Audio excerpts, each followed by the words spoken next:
UShembe nithi uNkulunkulu ngobani maNazaretha? Angithi uShembe niyamphupha nina. Angithi amaNazaretha niyawaphupha nina nigqoke into ezimhlophe nina. UShembe angithi niyamphupha lokuthi unyazi. Yabona nje uShembe wabhala incwadi isihlabelelo wathi ngokuba uJehova uyabahambela abantu bakhe ekulaleni kwabo. Boyiphatha kahle indlu olala kuyo ukuze uJehova angacunuki ukuza kuwe ngephupho. Eyithatha kule ncwadi kuMateyu 2:13. Thini ke wona lo 13? Sezumekile.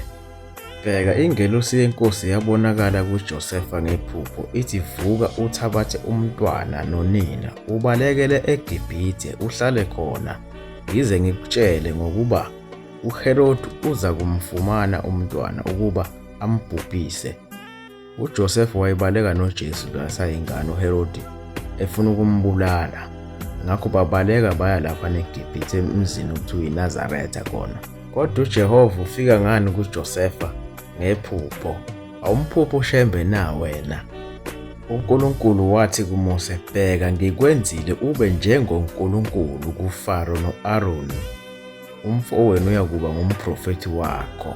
uFaro yimi nawe. uFaro kwakuyindoda enenhliziyo elikhulu engafuni ukukholwa, eyenza izono eziningi, eyibulalayo futhi njengoba nawe uthakatha nje. uMoses wayengayena umprofethi, waye uNkulunkulu kulabantu baka-Israyeli. Ngikuveze lokho, uNkulunkulu uyakukukhulumela kubantu, hayi uFaro kuphela nakubantu ababekhona, bese eba njengoNkulunkulu. uShembe kumina unjengoNkulunkulu nyazi kimi. Luka 16:19-31. uLazaro nalesa sicebi esasimncisha ukudla bafa bobabili. Mabafika ezulwini bafica bani? Isicebi saphakamisa amehlo aso sisebuhlungwini sambona u-Abraham ekude noLazaro esifubeni sakhe. Sisesihogweni samemeza sathi, Baba Abraham, ngithethelele, ngihawukele. Nganibuza ngathi uphi uNkulunkulu la ezulwini ngoba bafile labantu. uNkulunkulu uphi ezulwini? Mayefika uJesu ezofaka ukholo olusha bamtshela ngo-Abrahamu. Waye uNkulunkulu u-Abrahama kubona laba. Kanitshela ngathi uMoses wayengayena umprofethi, u-Abrahamu wayengayena umprofethi, uJesu akayena umprofethi, uShembe akayena umprofethi. Lesicebi sasisho esogwini saqhubeka sancenga u-Abrahamu sathi-ke, emhlabeni sishiye obhuti baso abawu-5. Ngakho-ke sicela ukuthi u-Abrahama athumele uLazaro aye kobhuti bakhe emhlabeni afike ngephupho. Afike abatshele ukuthi abakholwe ngoba isihogo sikhona. Akafuni obhuti bakhe ukuthi bashe, ufuna ukuthi basindiswe. Ngakho-ke u-Abrahamu wamphendula wathi banoMose nabaprofethi. uMose wayengayena umprofethi njengoba kade ngichaza. uJosefa esebaleke naye uJesu wayesefika wakha emzini okuthiwa iNazaretha ukuba kugcwaliseke okwakhulunywa ngabaprofethi ukuthi uyakubizwa ngokuthi umNazaretha umntwana onguJesu. Ngisaphinda ngithi uJesu akayena umprofethi uNkulunkulu wama-Israyeli.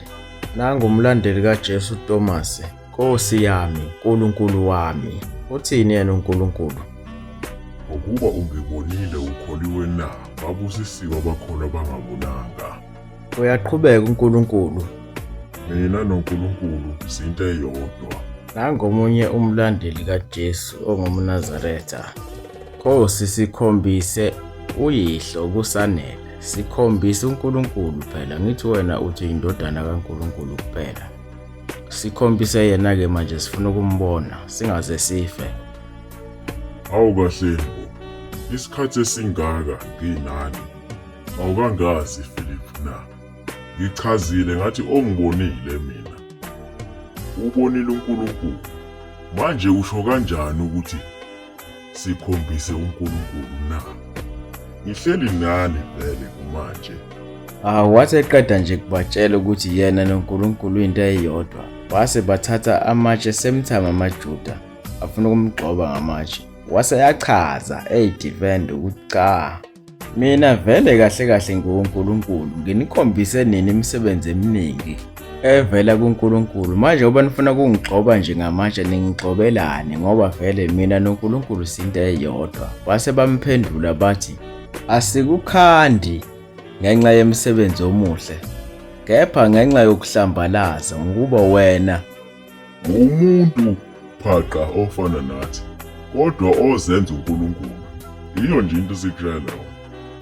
yiyo-ke into eyifelwa amaNazaretha leyo-ke, ukuthi abize uShembe ngoNkulunkulu. uShembe kithina uNkulunkulu, lokhu kwenziwe uNkulunkulu ngamabomu ukuthi uyomenza uShembe kuthina abe njengoNkulunkulu.